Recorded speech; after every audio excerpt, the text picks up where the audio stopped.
komponen vektor ya, entah itu magnitud, sudut, maupun arah vektor itu sendiri, itu nanti ada kaitannya dengan penggambaran di sistem koordinat.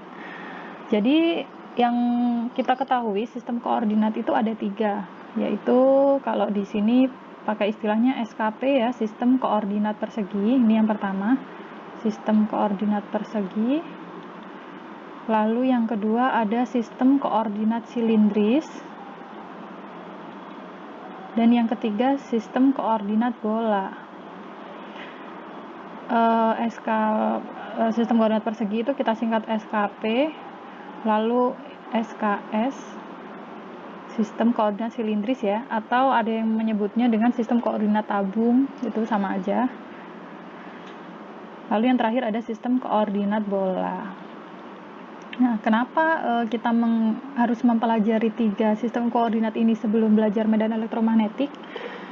Ya, yang pertama karena kita nanti analisis medan elektromagnetiknya pakai vektor ya. Nah, vektor itu sendiri tentu memiliki arah.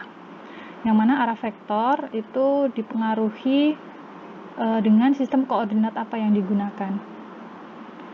Misal sistem koordinat persegi, tentu penulisannya akan berbeda kalau ternyata yang digunakan adalah sistem koordinat silindris.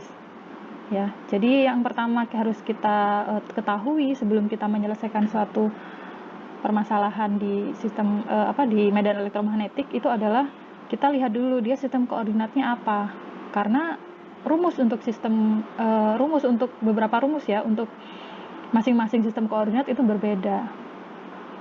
Nah, yang pertama kita pelajari dulu sistem koordinat persegi.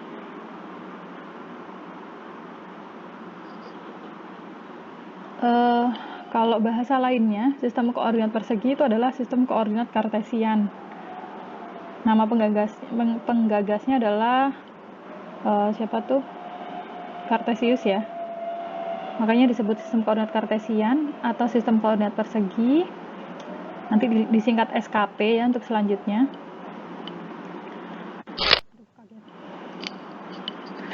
Ada suaranya. Ya, ini penemu dari sistem koordinat kartesian ya.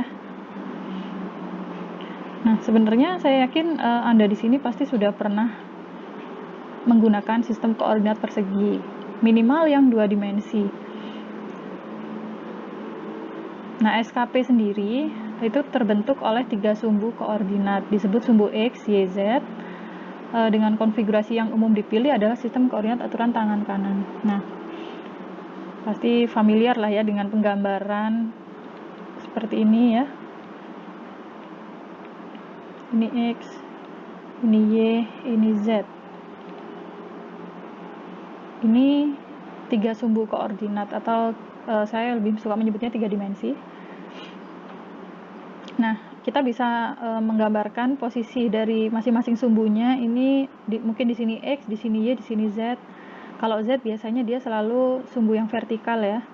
Nah, yang kita pakai untuk medan elektromagnetik dan pada umumnya itu adalah sistem koordinat persegi yang aturan tangan kanan, artinya X-nya yang ke arah luar layar ya, lalu Y-nya itu yang ke sumbu horizontalnya. Jadi nanti pakainya seperti ini ya, jangan kebalik. Ini X, ini Y, ini Z. Nah, nanti kalian lama-lama juga akan terbiasa ya. Biasanya suka kebalik ini, X sama Y-nya. Y-nya di sini, X-nya di sini, itu enggak ya. Kita pakainya X, Y, Z-nya seperti ini.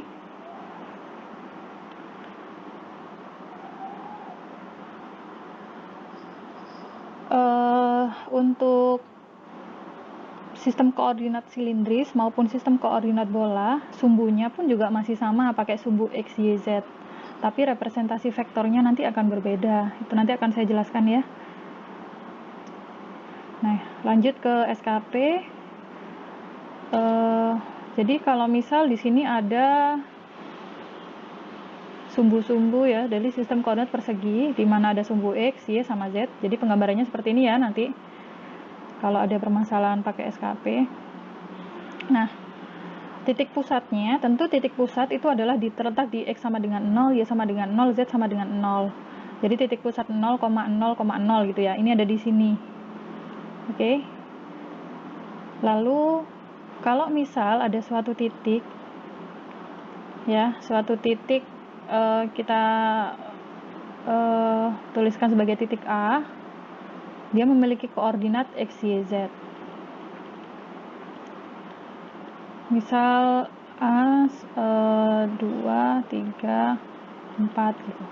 Ya berarti kita menggambarkannya di sumbu titik A ini di sumbu x sama dengan 2, y sama dengan 3, dan z sama dengan 4 gitu ya.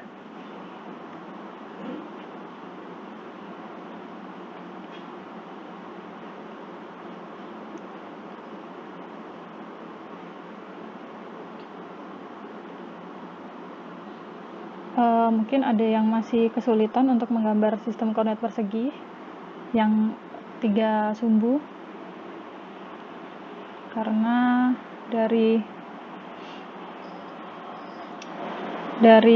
itu ya, pengalaman saya ngajar kelas-kelas sebelumnya ada yang kesulitan. Walaupun banyak yang bisa, tapi ada yang kesulitan gitu.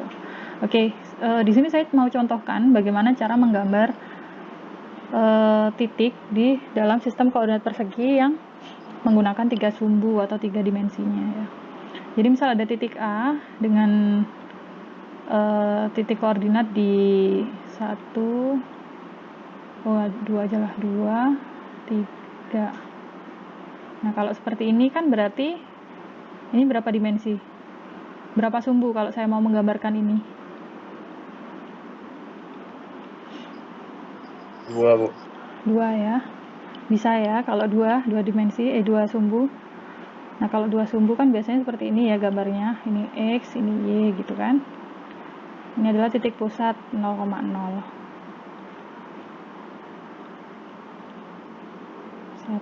2, 3 gini kan. Bisa tarik garis bantu. Nah di X sama dengan 2 dan Y sama dengan 3 kita tarik garis tegak lurus, lalu titik pertemuannya itu adalah titik A. Berarti A ini terletak di sini, di titik ini gitu. Nah ini kalau 2 dimensi kan mudah ya, saya yakin bisa. Kalau 3 dimensi seperti apa? Sebenarnya ada berbagai macam cara ya. Silahkan pakai cara yang menurut kalian paling nyaman lah.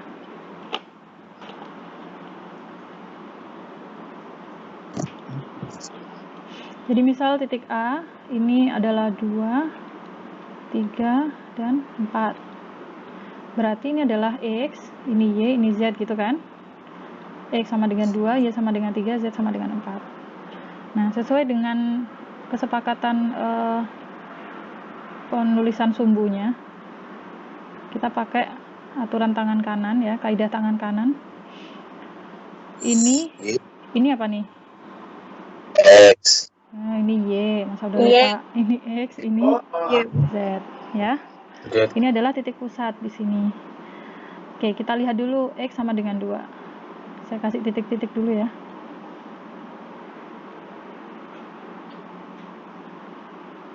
Kalau mau rapi ya pakai penggaris ya nanti kalau di kertas.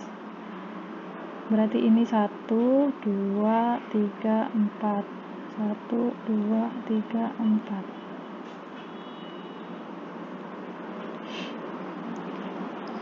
Oke. Kita lihat dulu X sama dengan 2. X sama dengan 2 kan di sini. Lalu Y sama dengan 3. Y sama dengan 3 di sini.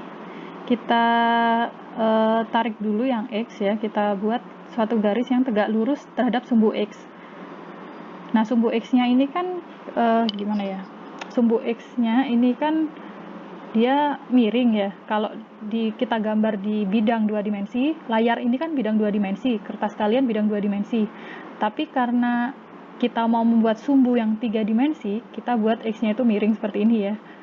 Sama kayak mau membuat balok atau kubus ya. Kubus kan seperti ini ya.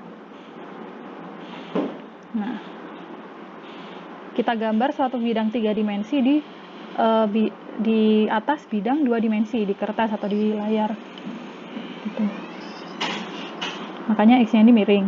Nah, untuk membuat tegak lurusnya berarti karena Y ini akan selalu tegak lurus terhadap X atau Z, maka kita tarik garis bantu yang sejajar sumbu Y dari sumbu X.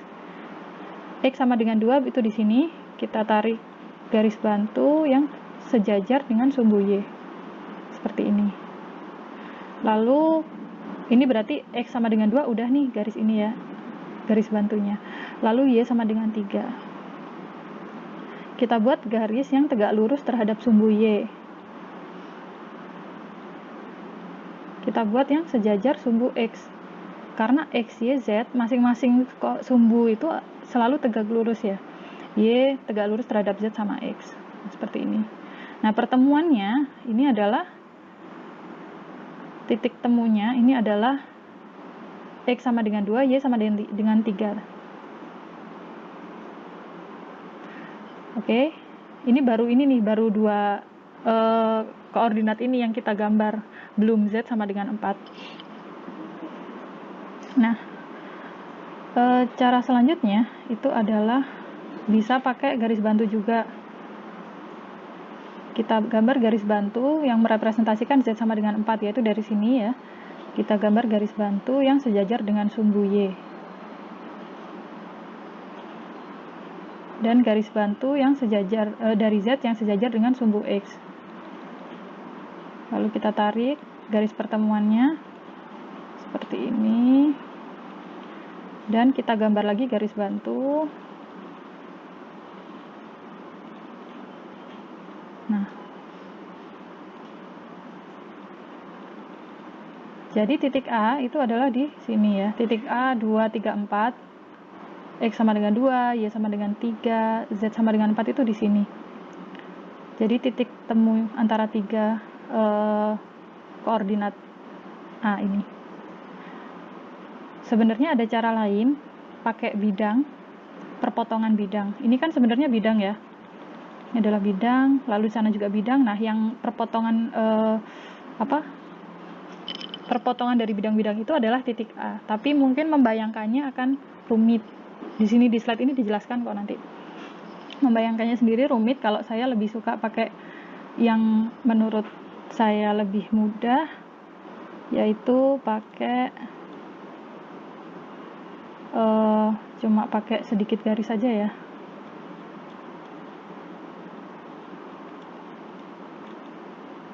Jadi tadi kan udah kita peroleh nih ya titik XY-nya. Nah, sudah kita peroleh ya titik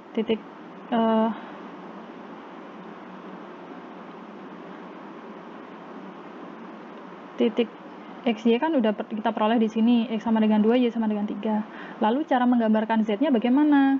Nah, karena Z-nya ini Z positif, berarti kan Z-nya ke arah atas. Dari titik XY ini tadi, kita tarik ke atas sejumlah 4 satuan. Kita kira-kira aja.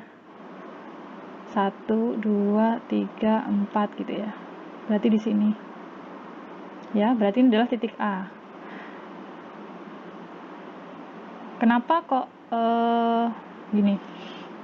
Seringnya ya, kesalahan dari yang sebelum-sebelumnya, kelas sebelumnya itu adalah bingung cara menggambarkan titik Z-nya. Z sama dengan 4 kan memang di sini. Tapi kalau misal dari XY tadi kita tarik ke atas, lalu dari sini langsung kalian tarik garis seperti ini, dan ini adalah titik A, ini berarti salah, bukan di sini ya. Gitu. Karena apa? Karena kalaupun mau ditarik garis, berarti kan kita harus buat garis yang tegak lurus dari Z. Berarti kita buat garis bantu dulu dari titik pusat ke titik XY itu tadi, lalu kita buat lagi garis yang sejajar dengan dengan garis bantu ini tadi ya, yang biru ini. Nah, pertemuan antara titik bantu dari titik koordinat XY dengan dengan garis bantu ini tadi itu adalah titik A. Bingung ya? Ya, kurang lebih seperti ini. Kalian boleh pakai cara apapun yang menurut kalian paling mudah. Saya harap sih ini sebenarnya basic ya. Ini bukan sesuatu yang baru kalian pelajari di sini, saya yakin. Kalaupun masih bingung, bisa diasah lagi kemampuannya. Karena ini termasuk kecerdasan apa ya? Kalau kecerdasan apa sih yang merepresentasikan ruang 3 dimensi itu termasuk kemampuan kognitif juga ya. Jadi mungkin ada yang kesulitan, ya nggak apa-apa, berarti perlu dipelajarin lagi.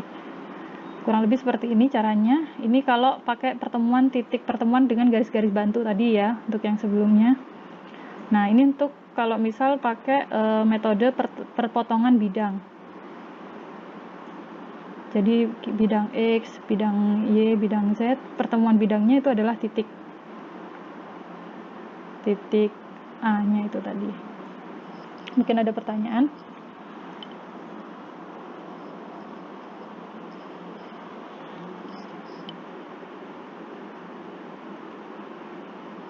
Oke. Kalau nggak ada pertanyaan, saya harap bisa menggambar ya, karena nanti akan ada tugas yang mewajibkan kalian menggambar posisi dari suatu titik gitu. Oke, kalau nggak ada pertanyaan, kita lanjut ke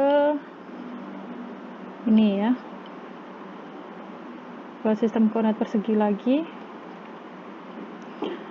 Jadi ini kalau misal ada dua titik P sama Q yang memiliki koordinat P-nya adalah 1, 2, 3, Q-nya adalah 2, min 2, 1. Ini cara penggambarannya seperti tadi, bagaimana kita bisa memperoleh titik P sama Q.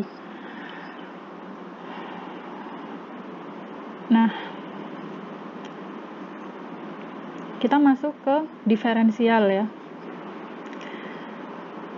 Jadi kalau selanjutnya, kalau Anda sudah bisa menggambar titik, kita akan masuk ke bagaimana cara mencari diferensial dari sistem koordinat persegi. Diferensial itu apa sih? Diferensial adalah perbesaran atau pertambahan suatu besaran dengan jumlah yang sangat kecil mendekati 0. Penggunaan diferensial ini nanti bisa dipakai untuk menyelesaikan rumus-rumus ya, untuk perhitungan yang ada di medan elektromagnetik. Ini mungkin belum dipakai sekarang dan mungkin kalian belum ada bayangan, nggak apa-apa. Tapi kalau misal perlu dicatat, silakan dicatat. Ini nanti akan saya upload ya video ini di YouTube. Kalau misal perlu dicatat, silakan dicatat. Ya, nah, oke. Karena pengertian diferensial itu pada intinya kita mencuplik sesuatu gitu. Jadi kalau misal kita punya panjang sesuatu ya, kita ada panjang nih, kita sebut sebagai L.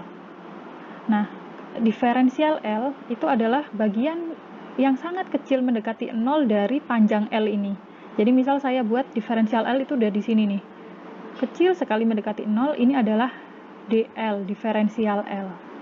Ya, dituliskan penulisannya diferensial itu D, pakai simbol D, dan misal diferensialnya adalah cuplikan dari suatu panjang L, maka kita tulis sebagai DL. Kalau ada suatu volume, misal volume dari suatu kubus ya, ini adalah kubus V yang memiliki volume V. Volume berarti besaran skalar ya, ini. Oke, volume V, maka kalau kita mencuplik satu bagian kecil volume yang ada di V ini, kita buat kubus yang kecil sekali mendekati 0, maka ini kita sebut sebagai dV. Begitu juga kalau misal ada bola ya. Bola kan volume juga ya. Ini bola nih. Nah, kita buat bola yang kecil sekali mendekati 0 volumenya, maka dia adalah dV juga, tapi pakai koordinat bola. Jadi yang kita bahas sekarang itu adalah sistem koordinat persegi yang diferensial dari sistem koordinat persegi gitu ya. nanti ada sendiri diferensial dari sistem koordinat silindris, diferensial dari sistem koordinat bola gitu. Akan dipakai di mana nanti untuk menyelesaikan masalah-masalah perhitungan di medan elektromagnetik.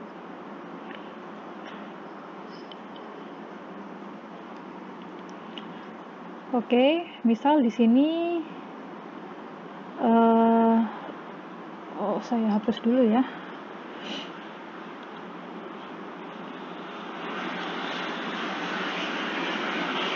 Nah, jadi untuk sistem koordinat persegi, kita mengenal ada yang namanya panjang diferensial. Misal ada suatu titik P di X, Y, Z, maka kita dapat mencari L-nya, yaitu suatu vektor yang ditarik dari titik pusat ke P. Itu adalah L. Kita dapat kalau ada panjang L, maka kita dapat mencari DL. DL itu adalah akar dx kuadrat plus dy kuadrat plus dz kuadrat.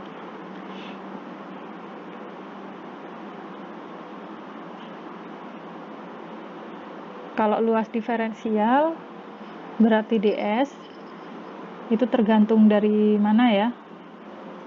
Misal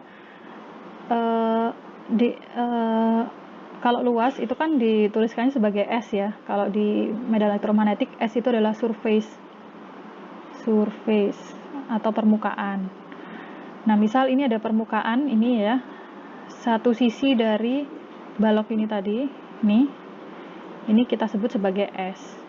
Maka kita dapat mencuplik diferensial dari S itu, berarti karena ini adalah sumbu Y dan sumbu Z, berarti ds kalau misal untuk sisi ini itu adalah dy kali dz. Karena luas dari sisi yang ini sendiri sebenarnya adalah Y kali Z gitu kan. Lalu untuk volume diferensial yaitu dV itu sama dengan dx, dy, dz. Nah, untuk lintasan diferensial adalah dl sama dengan dx ax ditambah dy ay ditambah dz az.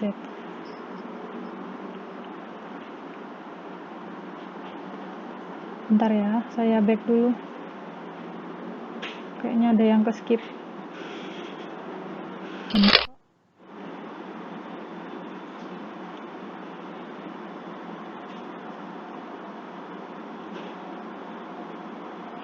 Oke, nanti saya jelaskan AX ini apa, AY itu apa, AZ itu apa. Dia adalah vektor satuan ya. Vektor satuan dari sistem koordinat persegi. Jadi yang esensial di sini itu adalah ini ya.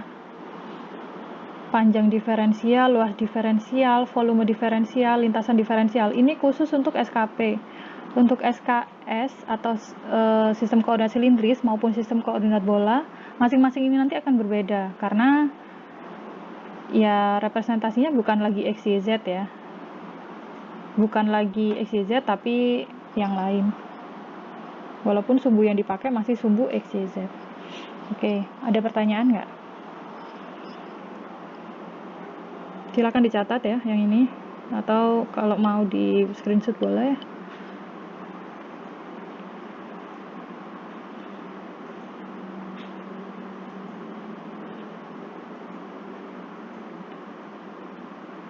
Kalau nggak ada pertanyaan, kita masuk ke komponen vektor dan vektor satuan. Nah, tapi tadi ada yang bingung atau ada yang lupa, AX ini apa, kenapa dia dicetak tebal, berarti kan dia vektor nih ya. Nih, AY itu apa, AZ itu apa, lalu X, Y, Z sendiri itu apa. Nah, kita mulai masuk ke sini, komponen-komponen vektor dan vektor satuan. Vektor ya, ini dimana-mana dibahas ya, kalau di kalkulus atau di fisika. Nah, jadi kalau kita bicara di sistem koordinat persegi, vektor R itu terurai dalam 3 komponen vektor. Kenapa 3? Karena kita pakai 3 sumbu kan, sumbu X, Y, Z. Dituliskannya sebagai R sama dengan X ditambah Y ditambah Z.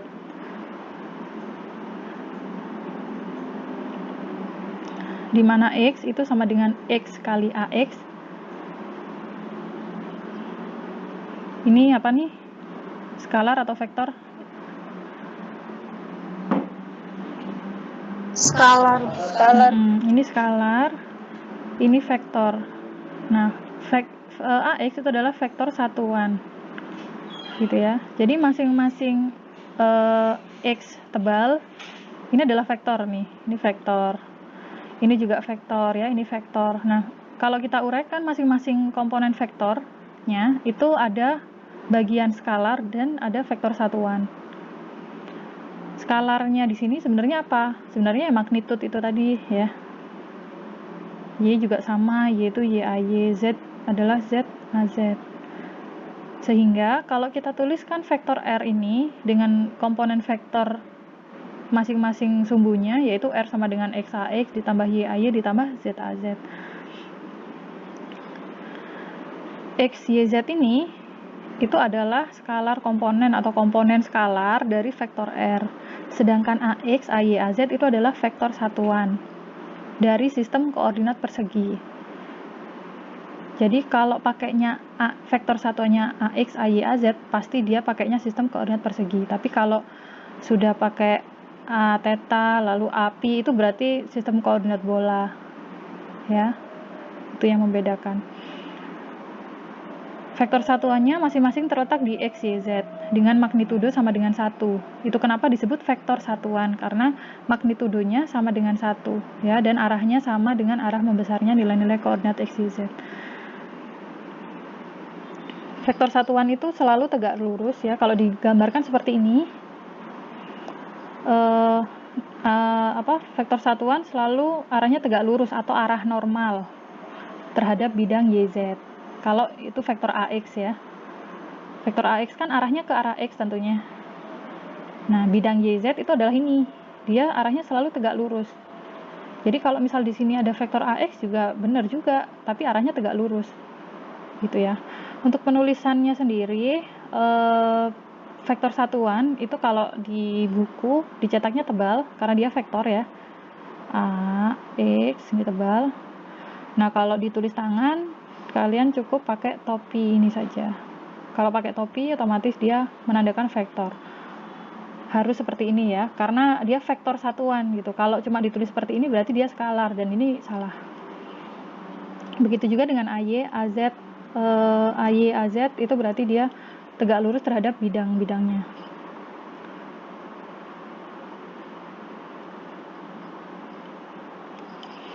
Oke, balik lagi ke titik P sama titik Q yang tadi, P123, Q2-21. Kalau kita tuliskan dalam bentuk skala, dalam bentuk vektor, maka kita dapat mencari vektor RP dan vektor RQ. Nah, coba dilihat vektor RP itu apa sih? Titik P-nya kan di sini nih, titik P. Sedangkan titik Q-nya di sini. Titik pusat 0, 0, 0 itu ada di sini ya. Ini sumbunya nih. Ini sumbu X, ini sumbu Y, ini sumbu Z. Nah, kita dapat mencari kita dapat mencari vektor RP. Vektor ini adalah vektor radius. Vektor radius dari titik P, yaitu vektor yang ditarik dari titik pusat ke titik tujuan, titik P ya. Ini adalah vektor radius namanya. Begitu juga dengan RQ. RQ adalah vektor radius dari titik Q, yaitu vektor satuan, vektor yang ditarik dari titik pusat 0,0,0 ke titik Q. Ya, R di sini merupakan singkatan dari radius. Nah ya, atau bisa disebut juga vektor posisi atau vektor lokasi. Ini sama aja ya. Berarti ya R tadi RP atau RQ. Nah, artinya kita bisa dong menuliskan RP sama RQ ini dalam bentuk vektor. Caranya adalah kalau misal RP berarti ya RP sama dengan tadi kan gini nih. R sama dengan X AX ditambah YAY ditambah ZAZ gitu ya.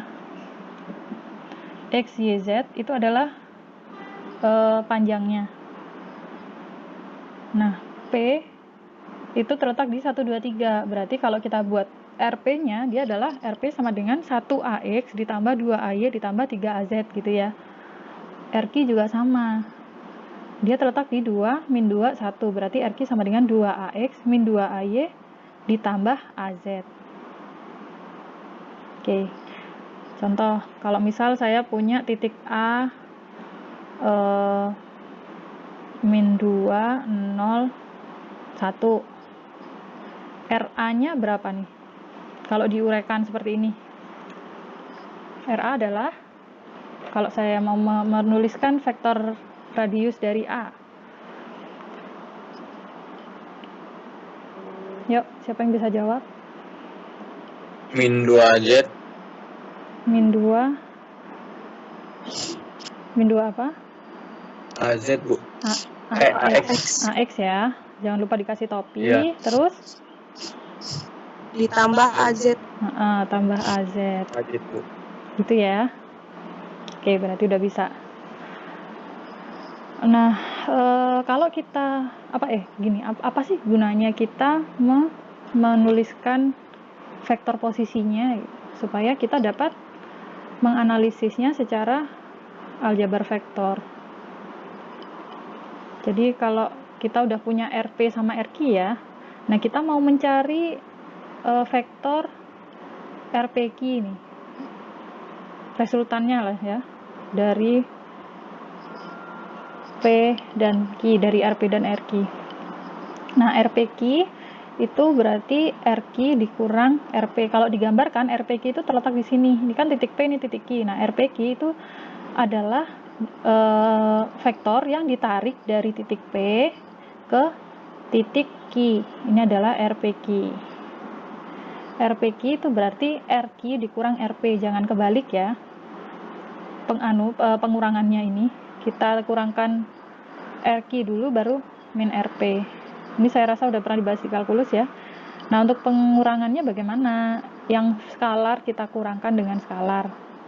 Skalarnya masing-masing vektor posisi ini kan ini, kalau RQ berarti skalarnya skalar dari komponen sumbu X adalah 2. RP-nya adalah 1. Berarti 2 dikurang 1 AX ditambah, dan begitu seterusnya ya. Sehingga diperoleh RPQ itu adalah AX min 4AY min 2AZ.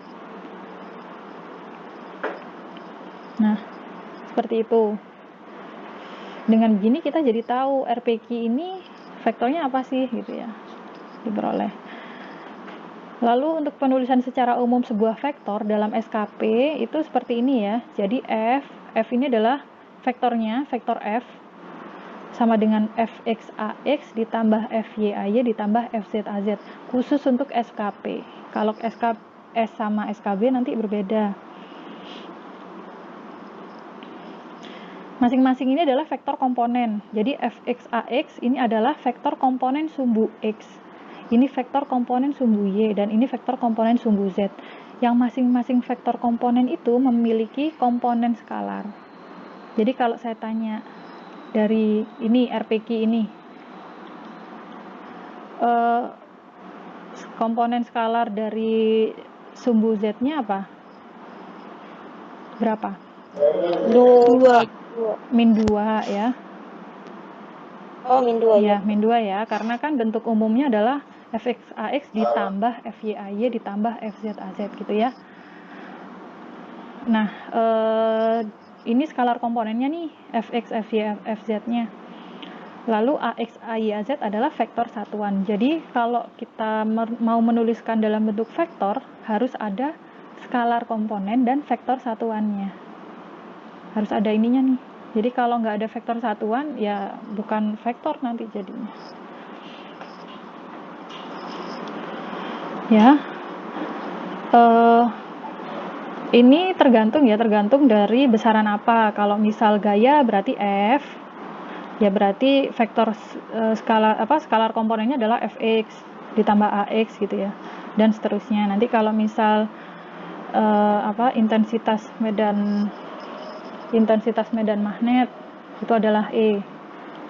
Berarti ini adalah EX, AX gitu, dan seterusnya ya. Kalau misal intensitas medan listrik, intensitas medan magnet misal B, skalar vektor juga dia, berarti BX. Jadi ngikutin besarannya apa. Kalau kecepatan dia kan vektor juga, V kecil ya, maka VX AX dan gitu seterusnya. Jadi penulisannya tergantung bentuk umumnya seperti ini ya, seperti ini, tapi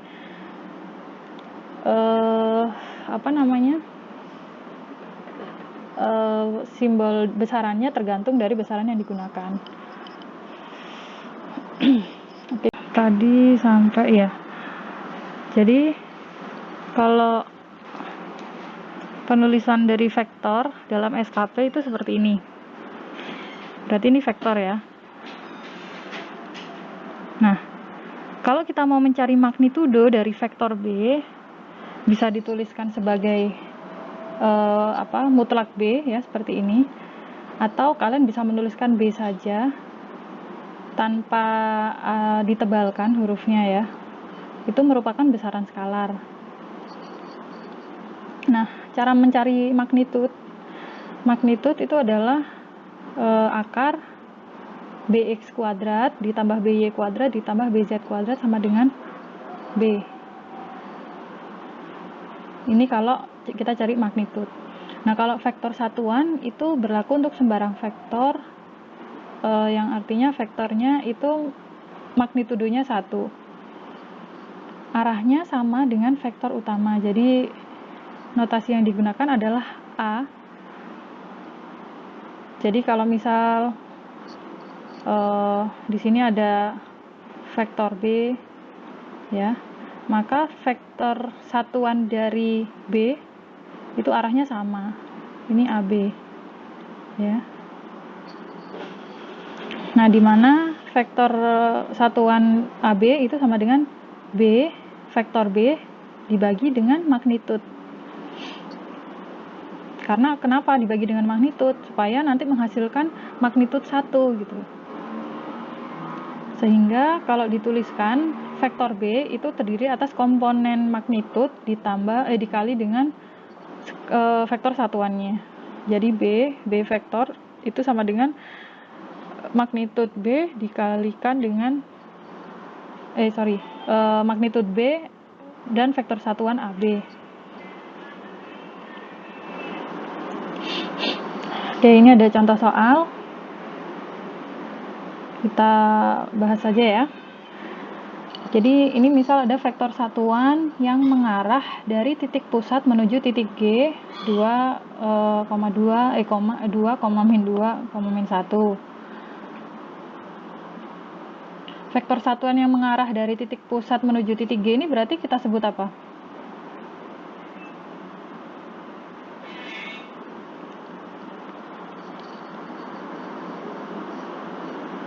Apa tadi? Vektor yang ditarik dari titik pusat ke suatu titik. Dia adalah vektor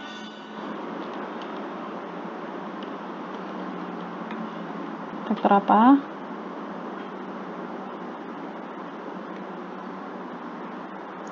Vektor radius. Ya, vektor radius atau vektor posisi ya. Nah, berarti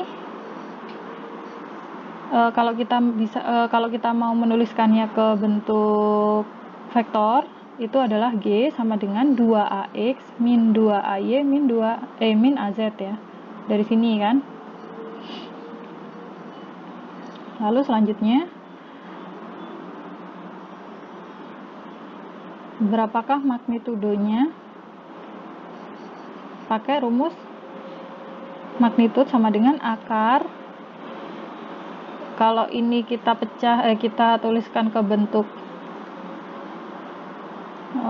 vektor kan jadi seperti ini ya, GX AX ditambah GY AY ditambah GZ AZ ya kan.